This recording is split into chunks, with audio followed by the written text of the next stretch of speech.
Ces filets de noix nous emmènent dans la cuisine d'Anne-Sophie. Originaire de Grenoble, elle a fait de la tarte aux noix sa spécialité. Avant de commencer la recette, il faut casser beaucoup de noix. C'est parti. Première étape, la pâte brisée. On va mettre 200 g de farine qu'on va mélanger avec 100 g de beurre froid coupé en petits dés. On va rajouter 30 g de sucre glace et 5 centilitres d'eau bien froide. Donc là, on a une belle boule de pâte. Voilà. Pendant que la pâte repose, notre chef du jour prépare sa petite touche secrète, un caramel au beurre salé. Je vais verser donc 150 g de sucre et le secret pour un caramel réussi, c'est de faire cuire le sucre à feu très très doux. On a un beau caramel avec une belle couleur, on va ensuite le verser dans le pot là.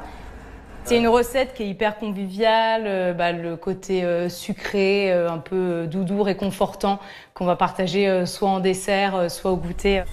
Après avoir étalé la pâte, vient le cœur de la tarte, la garniture. Des œufs, du sucre, de la crème et bien sûr des noix. Cette recette, je l'aime beaucoup. Je viens de la région de Grenoble. Donc c'est vrai on consommait beaucoup de noix quand j'étais petite. C'est parti pour une trentaine de minutes au four. Et la dernière touche finale, napper la tarte avec le caramel. Elle est magnifique cette tarte.